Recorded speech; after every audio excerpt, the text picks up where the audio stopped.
Hi friends, welcome back. இன்றைக்கி வந்து ஒரு சூப்பரான ஒரு கான்டினென்டல் டிஷ் நம்ம ட்ரை பண்ண போகிறோம் வீட்டில். ரிஷி பேர் என்ன சொல்ல? மேக் அண்ட் சீஸ் அப்படின்னு ஒரு ஐட்டம் ட்ரை பண்ண போகிறோம். ஸோ சீஸ்னால் குழந்தைகளுக்கு ரொம்ப பிடிக்கும். ஸோ ரோஹன் குழந்தை இல்லை, ரிஷி ரோஹன் 2 பேருமே ரொம்ப விரும்பி கேட்டாங்க இந்த ஐட்டம். ஸோ பேசிக்கலி நான் யூடியூப் பார்த்தா தெரிஞ்சுக்கிட்டேன் என்னென்ன பண்ணணும் அப்படின்னு.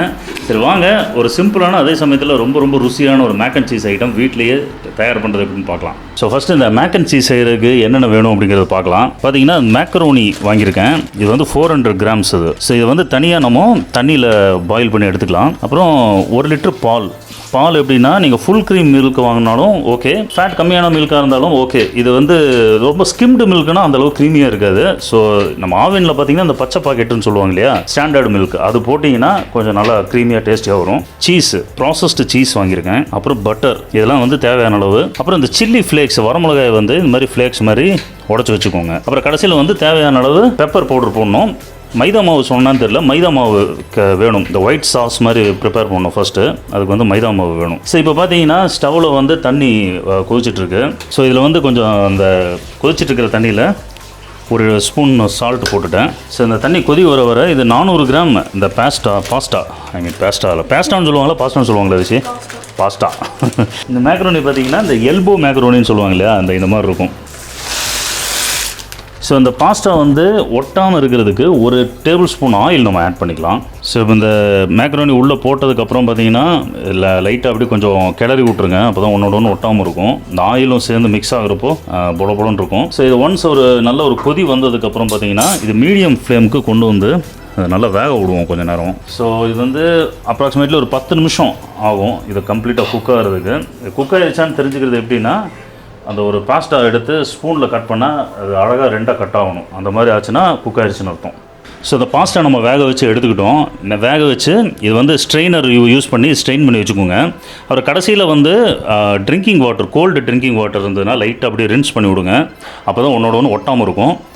இதை வந்து தனியாக இப்போ எடுத்து வச்சிடலாம். இப்போ வந்து இந்த சீஸ் இருக்குது பார்த்தீங்களா, இது வந்து 400 கிராம் டோட்டல். நம்மளுக்கு இவ்வளோ தேவைப்படாது, நம்மளுக்கு அரௌண்ட் ஒரு 200 கிராம் சீஸ் தேவைப்படும்.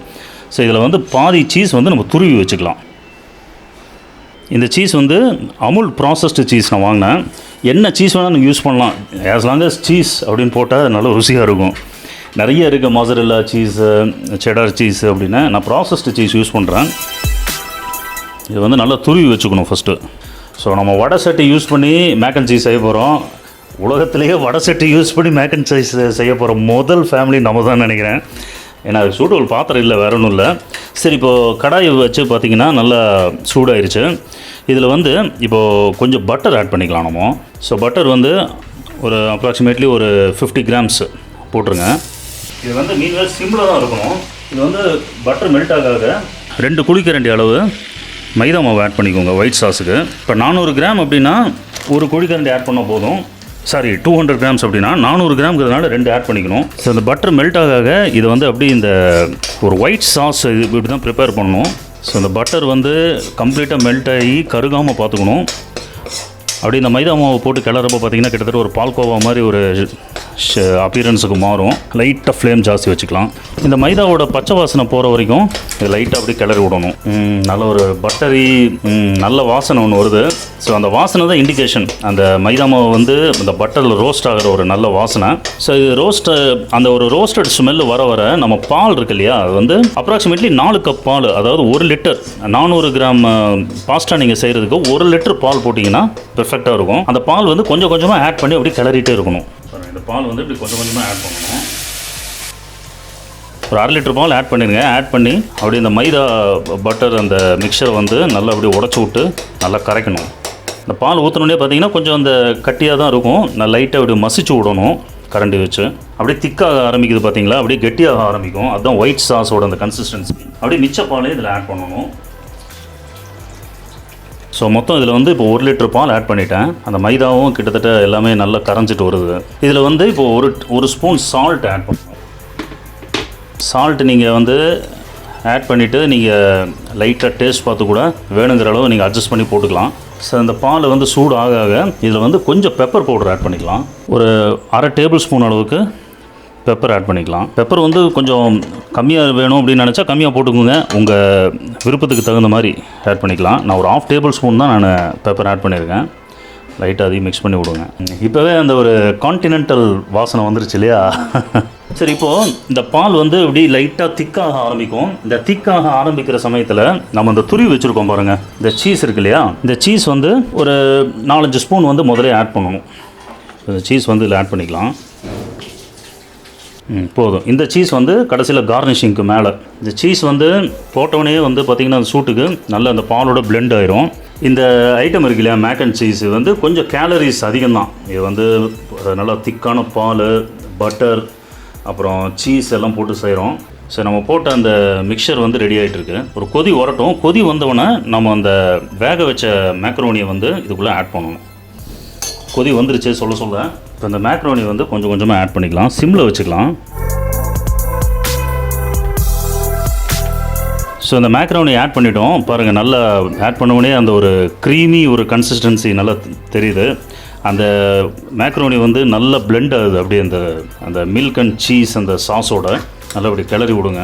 ஸோ ஒன்ஸ் இந்த மேக்ரோனிலாம் போட்டு நீங்கள் இந்த சாஸோடு போட்டு நல்லா கிளறி விடுறப்போ சால்ட் அப்பப்போ செக் பண்ணிக்கோங்க.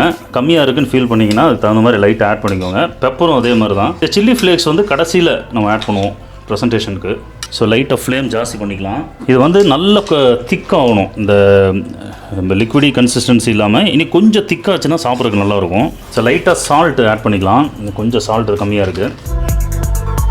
ஸோ இப்போது கிட்டத்தட்ட 95% டன். இப்போ என்ன பண்ணுறோன்னா மீதி சீஸ் இருக்கு இல்லையா, அது வந்து அப்படியே மேலே தூவி விட போகிறோம்.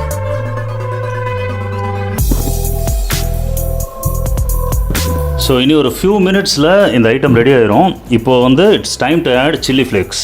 சில்லி ஃப்ளேக்ஸ் வந்து சும்மா ஒரு ட்ரெஸ்ஸிங்காக தான், அது ஒரு கார்னிஷிங்காக. ஆமாம், ரொம்ப அதிகமாக போட வேண்டாம். ஏன்னா இது வந்து பேசிக்கலி ஒரு பிளாண்டான ஒரு கான்டினென்டல் டிஷ் தான் அது. கீதா எப்படி இருக்குது? கலர்ஃபுல்லான்னு சொல்ல முடியாது. White dish. இதோட இது அப்பியரன்ஸ் எப்படி தான், இந்த ஒரு ஃப்ரோத்தி க்ரீமி லுக்கு தான் வந்து இந்த மேக் அண்ட் சீஸோட அப்பியரன்ஸு. ஸோ என்னை பொறுத்த வரைக்கும் சூப்பராக வந்திருக்கு. ஃபர்ஸ்ட் அட்டம்ப்ட்டு பரவாயில்ல. I'm really happy. ஸோ இதை வந்து எப்படி நம்ம மறுபடியும் ஒரு டைம் கிளறி விட்டுக்கலாம். ரெடி ஆயிடுச்சு. ரிஷி எப்படி இருக்குது? நல்லா சீஸ் வந்து சூப்பராக பிளெண்ட் ஆயிடுச்சு. அட்டகாசமாக creamy looking mac and cheese ready. So இது வந்து ரொம்ப ட்ரையாக விடக்கூடாது. இதுதான் கரெக்டான கன்சிஸ்டன்சி. இப்போ நம்ம ஸ்டவ் ஆஃப் பண்ணிடலாம். So mac and cheese ready. வாயில் ஊறுதா? ஆமாம். இப்போ வந்து என்னென்னா நல்ல ஒரு சீஸ் வாசனையோட இது வந்து சாப்பிட்றதுக்கு அசத்தலாக இருக்கும். சீஸ் பிடிக்கிறவங்களுக்கு இது வந்து சூப்பராக இருக்கும். சரி, வாங்க சாப்பிட்டு பார்க்கலாம். ஸோ நாங்கள் எதிர்பார்த்த விட கொஞ்சம் குயிக்காகவே செஞ்சிட்டோம் இல்லையா? ஏன்னா அப்ராக்சிமேட்லி ஒரு 1 hour ஆச்சு எல்லாம் சேர்ந்து முடிக்கிறதுக்கு. மேக் அண்ட் சீஸ் டேஸ்ட் பார்த்தலாமா? Absolutely yummy guys. உண்மையிலே நீங்கள் இந்த இடத்துல இருந்து நீங்கள் டேஸ்ட் பார்த்தீங்கன்னா தான் எக்ஸ்பிளைன் பண்ணி சொல்ல முடியும். Absolutely fantastic. இல்லை ரிஷி, நீ என்ன ஒன்றும் சொல்லவே மாட்டேங்கிற? அந்த சீஸ் பேசுறதுக்கு வார்த்தை வர முடியுது. அந்த டேஸ்ட் அந்த அளவுக்கு இருக்கு. ஸோ அந்த சீஸோட ஃப்ளேவர் வந்து அப்படி ஒரு ரிச்சாக இருக்குது. நல்லா டாமினேட் பண்ணுது டிஷ்ஷை. அந்த பாஸ்தா வந்து நல்லா சாஃப்ட் ஆயிடுச்சு. இந்த பாஸ்தாவும் பார்த்தீங்கன்னா நல்லா பக்காவாக குக்காகி நல்ல அந்த சீஸு அந்த மில்கோட ஃப்ளேவரை நல்லா இழுத்துக்குச்சு. Wow wow wow. வாயெல்லாம் அப்படி. அமெரிக்கன் பிரசிடென்ட் ட்ரம்ப்பு கூட ஒரு பார்சல் பண்ணி அனுப்பிடலாம். ரொம்ப விரும்பி சாப்பிடுவார். ஸோ கைஸ், இது வந்து 100% சக்ஸஸ்ஃபுல். ரிஷி, ரோஹன் டேஸ்ட் பார்க்குறியா? நீ வந்து கேமரா ஹேண்டில் பண்ணிட்டு இருக்கிறதுனால நான் ஊட்டி விட்றவா. ரோஹன் வந்து சாப்பிட்டே ஆகணும். இவராக இருக்குது, செம்ம ரிச்சாக இருக்குல்ல. இதில் பார்த்தீங்கன்னா சில கஸ்டமைசேஷன் பண்ணிக்குவாங்க. சில பேர் மஷ்ரூம்ஸ் ஆட் பண்ணுவாங்க, சில பேர் ஸ்வீட் கார்ன்ஸ் ஆட் பண்ணுவாங்க.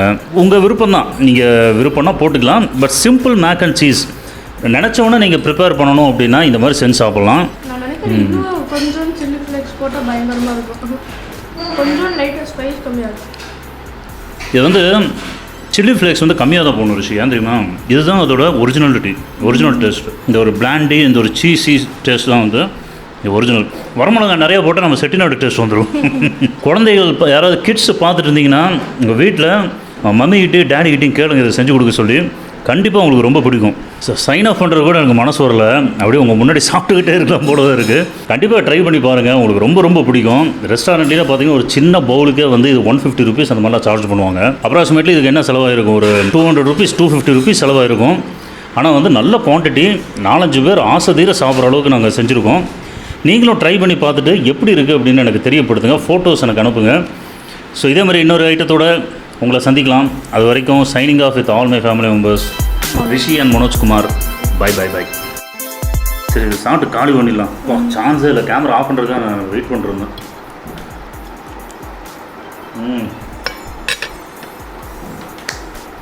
உண்மையிலே சூப்பர். கடைசியில் வடை சட்டி தீர்ந்தாலும் வடை சட்டி எனக்கு. இதோட சீஸ் எல்லாம் ஒட்டிட்டு இருக்கும் கீழே, அதை அப்படியே சுரண்டி சாப்பிடணும்னு வச்சுக்கோ. கேமரா நீ ஆஃப் பண்ணு, நீங்கள் ஆஃப் பண்ணுறே.